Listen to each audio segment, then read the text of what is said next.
Shalom, shalom, je vous dis merci à Dieu. Euh, je suis vraiment très, très, très content et puis heureux d'être fils de Dieu. Voilà, de ne pas me cacher, d'exprimer ma foi en Christ.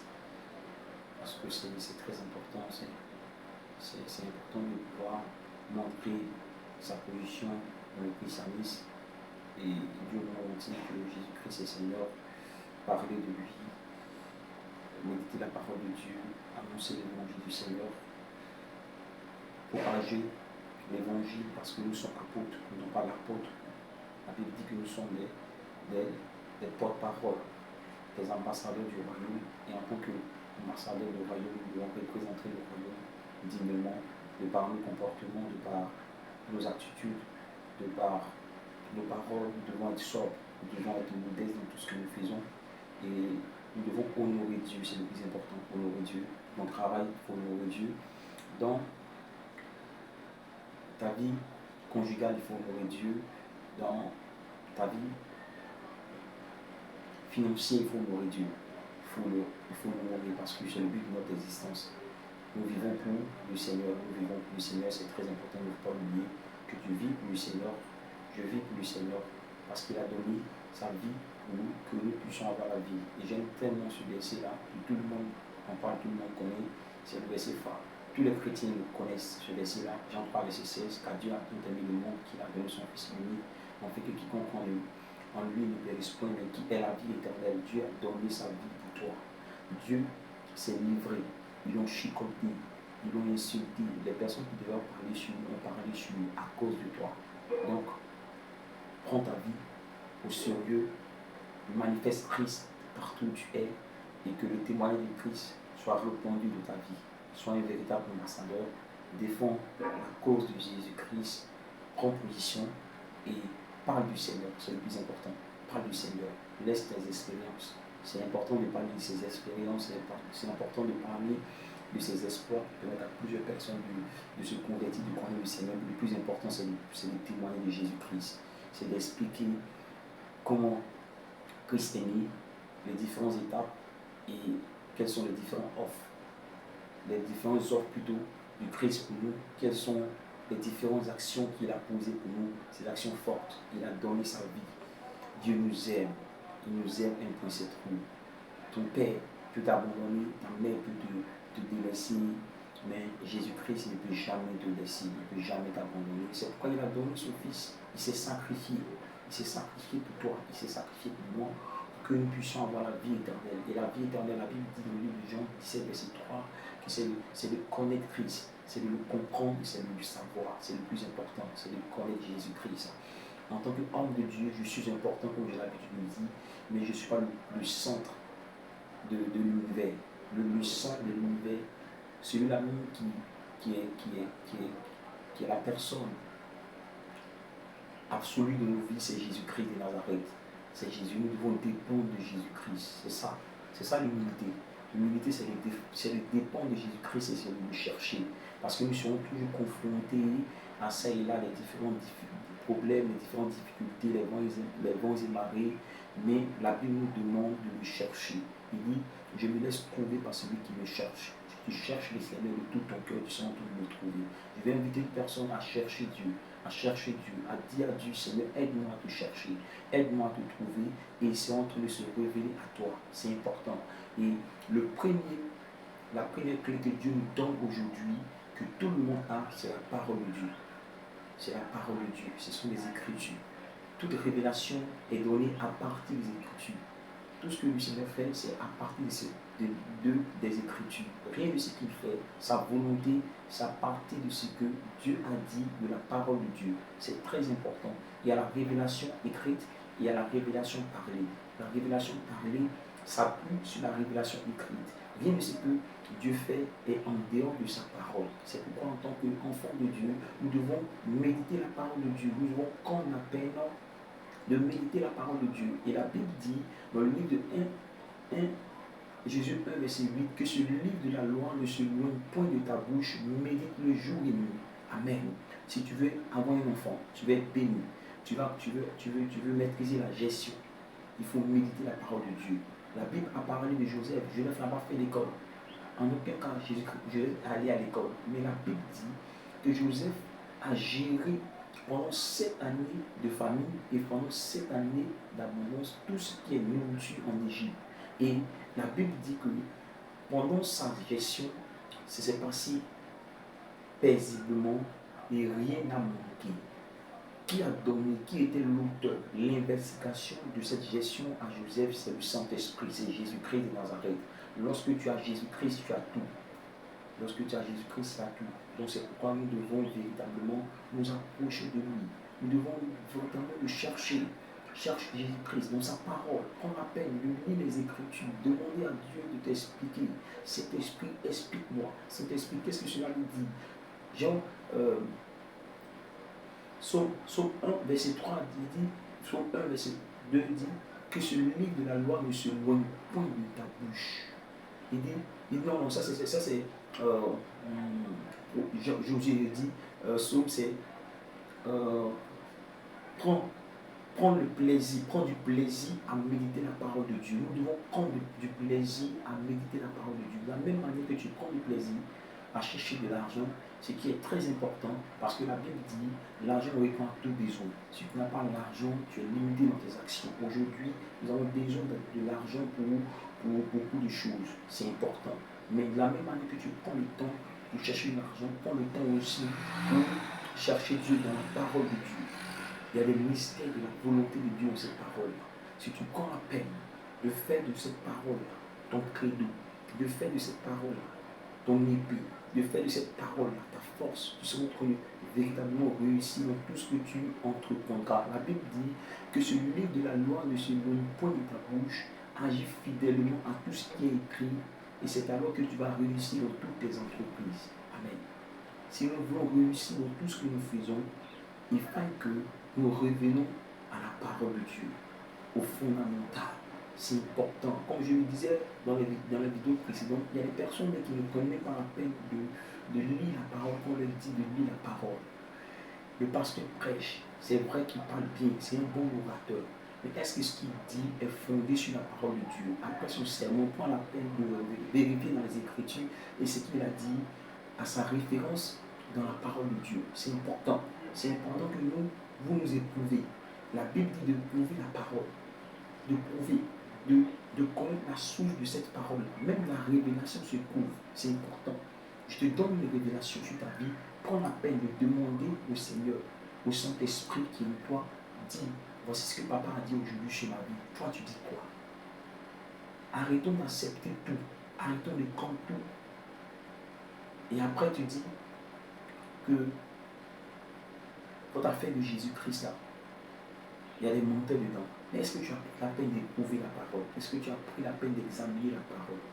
Est-ce que tu as pris la peine de confronter la parole au regard de la parole de Dieu? C'est ça, c'est le plus important. Combien de personnes, après les cultes, prennent la peine de méditer sur tous les versets que le pasteur leur donne? Combien de temps?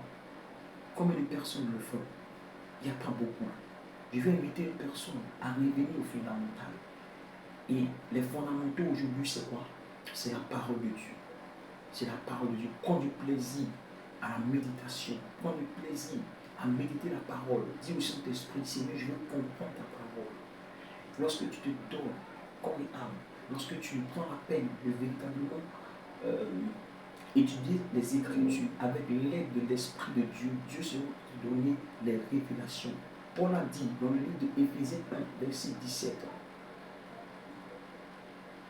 que le Dieu de notre Seigneur Jésus-Christ, le Père de gloire, nous donne un esprit de sagesse et de révélation dans sa connaissance, dans la connaissance de Dieu. Et la connaissance de Dieu n'est d'autre que la parole de Dieu. Il y a des mystères dans cette parole. Il y a des mystères. Il y a des profondeurs. Il y a des profondeurs que tu dois connaître. Tu dois connaître. On ne donne pas tout à l'église. C'est important parce qu'à l'église, c'est peu de temps, on passe peu de temps ensemble. Mais c'est à toi d'étudier. Sois un bon étudiant. Prends ta parole, prends ta Bible, dégage le temps et commence à méditer la parole de Dieu. Commence à réfléchir longuement sur les différents passages de la Bible. Et Dieu dans sa bonté, Dieu dans sa grâce, il va se révéler à toi sur la table de ton cœur. C'est ce qu'il s'agit, c'est de ça qu'il s'agit. C'est très important. Alléluia. Dieu, il est fidèle. Dieu, il est bon. Dieu, il est bon. Cherche à expérimenter la fidélité de Dieu toi-même. Parce que l'expérience de ton voisin, l'expérience du bishop, l'expérience de ta maman n'est pas ton expérience. Non. C'est pourquoi il est important que nous prêchions la parole de Dieu. Il est important que nous disons aux gens de ne pas dépendre de nous. J'ai l'habitude de dire que lorsque le cortège de la mort frappe à ta porte, la seule personne qui est capable d'arrêter le cortège de la mort, c'est Jésus-Christ. Ce n'est pas un homme. Je ne peux pas arrêter. Je ne peux pas arrêter le cortège de la mort. C'est Jésus-Christ. Alors, il faut dépendre de Jésus-Christ. Si tu as un problème, non, je n'aime pas dire que les enfants de Dieu ont des problèmes. Si tu as un besoin, parce que la Bible dit de faire savoir tes besoins par des prières, des supplications et des actions de grâce. Action de grâce, là, les gens pensent que c'est l'argent. Non, c'est de dire merci à Dieu pour ce que tu cherches. Il est important d'être reconnaissant, de dire merci à Dieu parce que Dieu t'a déjà donné le mariage. Dieu t'a déjà donné l'enfantement. Dieu t'a donné la paix, la joie, la tranquillité que tu cherches. Il faut lui dire merci, c'est important. Nous devons dépendre de Jésus-Christ. C'est pourquoi David a dit dans le psaume 121, je lève les yeux vers les montagnes, d'où nous viendra le secours, car le secours vient de l'Éternel qui a fait les cieux et la terre. Il n'a pas parlé des normes. Et les hommes sont limités dans les actions. Les hommes sont limités dans les actions. Beaucoup de personnes ont été frustrées par les hommes, par leurs amis, par leurs partenaires, parce qu'ils ont placé leur confiance à l'homme. C'est important. Il faut placer ta confiance à Dieu. Quand tu as un besoin, dis Seigneur, voici mon besoin. C'est lui qui connaît la manière ou la façon qu'il va employer pour résoudre ton besoin. S'il doit appeler ton frère, s'il doit appeler ton ami, s'il doit appeler le bishop, va dire, hey, il va écrire cela sur la table de son cœur pour dire, mon fils a besoin de telle chose. Vous pensez que nous sommes pressés que Dieu? On n'est pas pressé de Dieu. Une fois, j'étais en train de regarder un film, et puis le prêtre est en train de parler comme ça. Il dit, Dieu n'est pressé de nous. Et il donne la raison pour laquelle il dit Dieu est pressé. La Bible dit que Dieu a créé le monde en 7 jours, en 6 jours. Tu es pressé que Dieu? On n'est pas pressé que Dieu. On n'aime pas que Dieu. L'homme est vachement méchant. Nous sommes méchants. Mais c'est le nom de Jésus-Christ, le fait que nous avons accepté le Seigneur qui nous donne d'être bons. C'est pourquoi, si tu as un besoin, frère, soeur, regarde le ciel, dis à Dieu, Seigneur, voici mon besoin. J'ai besoin de telle somme, j'ai besoin d'un enfant, j'ai besoin de la paix du cœur. La paix est déjà en toi. Dieu sera te donner les stratégies, les méthodes spirituelles et physiques pour que cette paix qui est en toi sorte au nom de Jésus-Christ. C'est l'auteur de ta vie, c'est lui qui t'a créé, c'est pas un homme qui t'a créé. Quand tu as dit Seigneur, voici ça, s'il va prendre un oiseau de l'Orient, d'une terre lointaine, pour venir accomplir cette dessein dans ta vie, il le fera, il connaît la stratégie. Arrêtons de dépendre des hommes, arrêtons de dépendre des hommes de Dieu, arrêtons de dépendre de nos frères et sœurs, dépendons de Dieu, dépendons du Saint-Esprit, composons avec lui. C'est important, c'est très très important que Dieu vous bénisse, que Dieu soit avec vous. La Bible nous avons besoin aujourd'hui des révolutionnaires qui vont révolutionner le monde entier, des personnes qui marchent par l'esprit et non par la vue. Aujourd'hui, nous avons un fléau. Le fléau que nous avons, ce sont les 5 sens. Je bénis le Seigneur pour la vie d'un homme de Dieu qui m'a ouvert les cieux. Aujourd'hui, là, tu veux voir pour croire. Tu veux toucher pour croire. Aujourd'hui, l'ennemi premier de nos églises, c'est la sensualité, les 5 sens. On veut voir pour croire. On te dit que tu es guéri, toi tu veux voir pour croire. On dit que tu es béni, tu veux voir pour croire. Bien-aimé, tu vas finir par être frustré. C'est pourquoi à l'église il y a beaucoup de frustrés. Parce qu'on a décidé de ne plus croire. On a décidé de voir. L'ennemi de la vision, c'est quoi? C'est la vue. Tu veux voir. Amen. Tu veux voir d'abord. Tu veux voir Jésus-Christ redonner la vue à Bartimée. Tu veux voir Jésus-Christ ressusciter Lazare avant de croire. Et mon frère, la Bible dit que Jésus-Christ a ressuscité Lazare. Et s'il a fait pour Lazare, c'est le même Jésus-Christ qui est en toi. Il le fera pour toi. Il le fera pour toi. S'il a divisé la mer rouge, il a nourri le peuple de Dieu en Israël. La manne, une nourriture qui est quittée de nulle part du ciel pour nourrir ce peuple pendant 40 ans. Ce n'est pas toi qui ne le feras pas pour toi. Jésus-Christ, il est bon, il est fidèle. Tu as besoin de dépendre de lui. C'est important. Arrête de compter sur ton frère, arrête de compter sur ta soeur. Si tu veux expérimenter les bontés de l'Éternel, si tu veux expérimenter la grâce de Dieu, il faut dépendre du Seigneur Jésus-Christ. Ne dépends pas de moi. Lorsque tu es en train de dire à Dieu, Seigneur, voici mon besoin, si je suis habilité à résoudre le besoin, là, Dieu se montre le mettre sur la table de mon cœur, me donner des instructions, des consignes par rapport à toi. Et je suis en train de t'appeler que, ah mon fils, voici. C'est comme ça marche. On ne saute pas, on n'écarte pas le Seigneur et puis s'adresser directement à la créature. Non. On s'adresse directement au Créateur et le Créateur revient à la créature et donne les instructions et les consignes par rapport à ton besoin. Et quand tu appliques, tu es heureuse. C'est important. Dieu te bénisse. Dieu est avec toi. Dieu a des projets de paix et non de malheur pour toi. Si tu traverses des moments difficiles, c'est parce que toi-même tu veux porter tes fardeaux. Regarde un peu dans Isaïe 53, verset 4. Il dit il s'est chargé de nos souffrances, il a porté nos fardeaux. Pourquoi tu veux porter le fardeau qui est lourd là? Pourquoi tu veux porter toi-même ton fardeau? Arrêtons de porter nos fardeaux. Il est l'heure de décharger ton fardeau. C'est pourquoi il dit en Matthieu, venez à moi, vous tous qui êtes fatigués et chargés, je vous donne le repos. Le fardeau de Jésus-Christ, c'est doux et c'est léger. J'ai compris ça. Moi, d'habitude, je ne pense pas. Je regarde le Seigneur et je dis, Seigneur, je sais que tu peux. Je sais que tu as déjà fait. Et je crois en ces paroles-là. Amen. J'ai commencé à s'aimer les bonnes paroles sur ma vie, que je suis béni, je suis une source de bénédiction. Je dis, je revendique la somme de 10 milliards. Je ne sais pas comment ça va arriver, mais je crois que je vais avoir cette somme-là au nom de Jésus-Christ. Nous devons être les fous. Les fous, là, ils ne réfléchissent pas. Ils croient et puis déclarent au nom de Jésus-Christ. Mais les fous tirent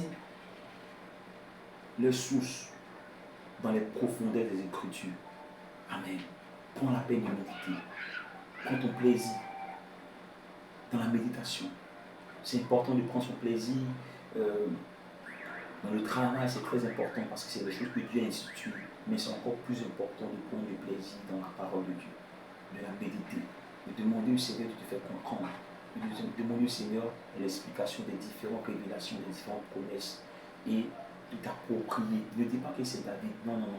Prends ce que David a dit et puis approprie-toi. David dit, l'Éternel est mon berger, je ne manque de rien. Tu dis, l'Éternel est mon berger, je ne manque de rien.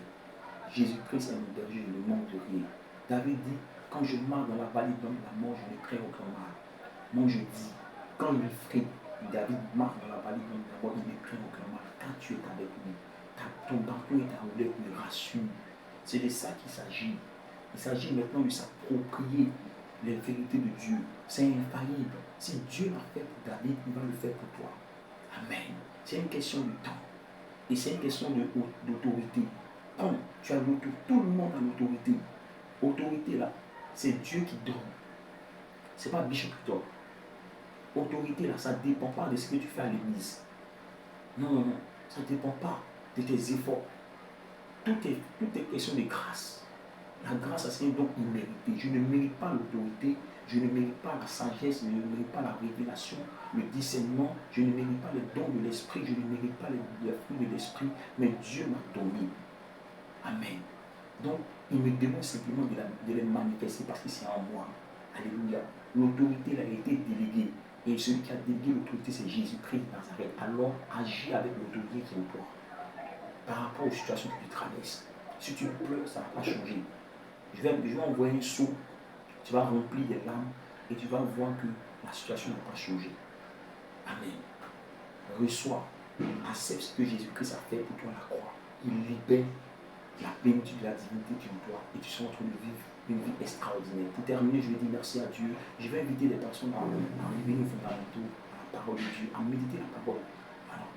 À méditer la parole, à demander de l'aide du Saint-Esprit, afin que le Saint-Esprit t'aide véritablement à comprendre ces Écritures. Et tu seras un homme extraordinaire, tu seras un homme accompli, au nom puissant de Jésus-Christ. Merci, shalom à vous, que Dieu vous bénisse.